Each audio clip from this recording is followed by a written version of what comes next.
Guillermo Maesen, cuéntenos, estuvo muy peleada ya la cosa en Estados Unidos. En realidad no estuvo muy peleada, en ningún momento. Ya CNN en castellano a las 12 de la noche ya planteaba que la tendencia era casi irreversible, que Barack Obama, como se había adelantado, porque los boca de urnas estaban circulando desde hace 2 semanas, cuando comenzó este proceso electoral. Había votado, uno de los primeros en votar fue el propio Barack Obama, y 10 millones de personas se calcula que ya lo habían hecho antes, en 30 estados que habilitaron este sistema que para ellos parece fantástico, pero de alguna manera adelanta las tendencias, y cuando adelantamos las tendencias estamos haciendo campaña, por lo tanto hay un efecto ganador. Ahí empezamos a analizar lo que es este complejo sistema electoral de los Estados Unidos, y digo complejo y no puedo decir uno, porque son 50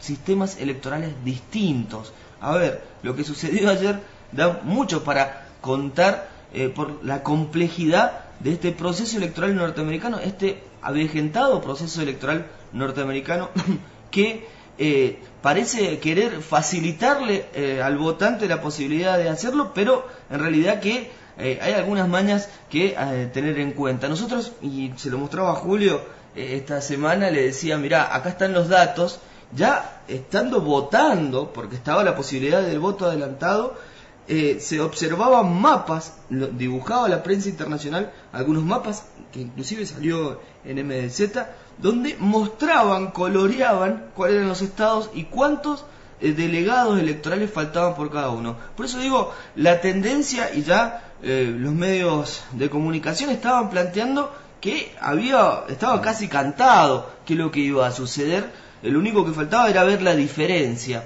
Claro, nosotros hablábamos esta semana y decíamos, ojo, la diferencia son 21 electores, la diferencia que existe. ¿Cuántos electores le faltan a Barack Obama para consagrarse presidente de la República? Tan solo 30. ¿Cuánto le faltan a el candidato republicano? Y le faltan 50. Entonces la diferencia era ya desde un principio, se observaba como bastante simple. Sin embargo, bastaba ver eso. Datos concretos: a las 3:30 de la mañana la diferencia llegaba a 100 delegados electorales de diferencia. Es decir, 3:30, hasta que yo aguanté la cobertura, fue de 100 votos, de 100 delegados electorales de diferencia. En este marco hablábamos que llegaban los delegados demócratas a 303 y los delegados republicanos a 203, y nunca superaban los 206, mientras se iban llegando la información y se iban completando los datos estado por estado. Se hablaba en ese momento de que mantenía la Cámara de Representantes el Partido Republicano, y estaba peleado todavía, cerrado el resultado en la Cámara de Senadores, algo que no es menor en este proceso electoral, ya que esta división bipartidista que se da en Estados Unidos casi de hecho, termina por mostrarnos, que las cámaras tienen una importancia fundamental. De hecho, el corsé impuesto desde hace 2 años a Barack Obama para avanzar en uno u otro sentido se hizo notar y se hizo sentir en mucho. Por lo tanto, realmente no era una sorpresa lo de Barack Obama. La pregunta era cuánto o qué diferencia iba a haber y de dónde iba a provenir ese voto. Julio Cemoloni. Sí, quería decir un par de datos que le dan una imagen de curiosidad, de particularidad a la elección de Estados Unidos, que me parece que no se da en otros lugares del mundo. En Estados Unidos, Silvia, no hay veda electoral. Por ejemplo, ayer, mientras se votaba, Romney continuaba haciendo campaña. Eso está permitido. Es una cosa rara, por un lado. Y con respecto a las tendencias, en Estados Unidos solamente se puede seguir una tendencia cuando la elección se presenta muy reñida en algunos estados, de manera que no se puede confirmar quién ganó.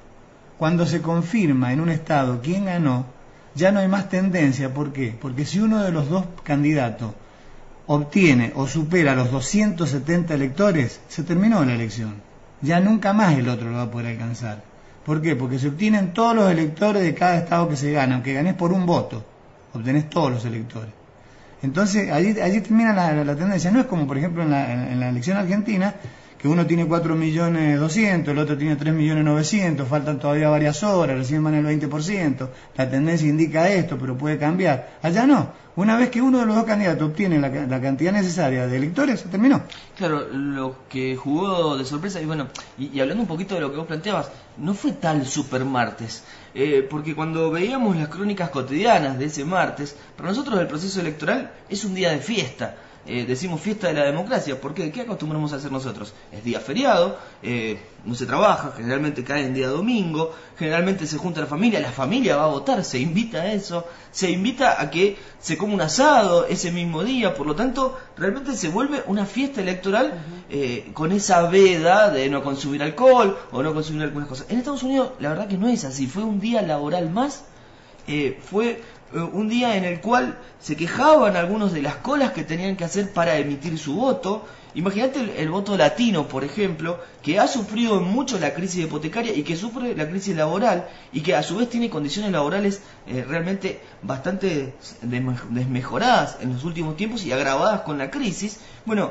le era difícil al latino acercarse a votar. Y una cuestión más interesante era que se les pedían en algunos casos los domicilios y los documentos, y muchas veces hay irregularidades. Por lo tanto, muchas personas que estaban haciendo la cola para votar temían inclusive ser deportados. Hay un dato no menor para ver y por qué se habla del voto latino.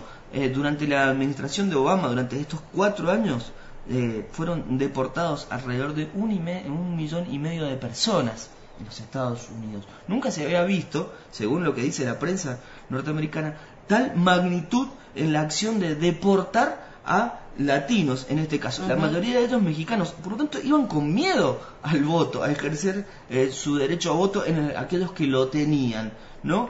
Y jugó como presión en este proceso, que en el mes de junio se habló de lo que se llamó Dream Act, que era un proceso para permitirle a los hijos de latinos que fueron con sus padres y están en el colegio secundario o estudiando en alguna universidad, la posibilidad de quedarse, una prórroga para quedarse 2 años más, ¿no?, en el país para continuar sus estudios.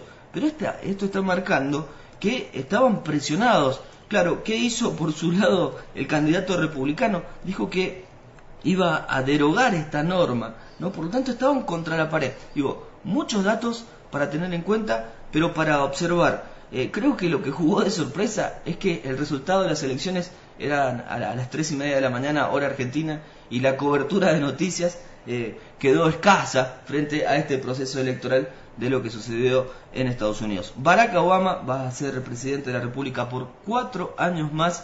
Y bueno, vamos a estar hablando qué votaron estos latinos. Un dato interesante, cuando se sube al estrado para dar el discurso, dice gracias en castellano. Sí. Realmente. Y había hecho publicidades en castellano también. Realmente. Propagandas políticas, perdón.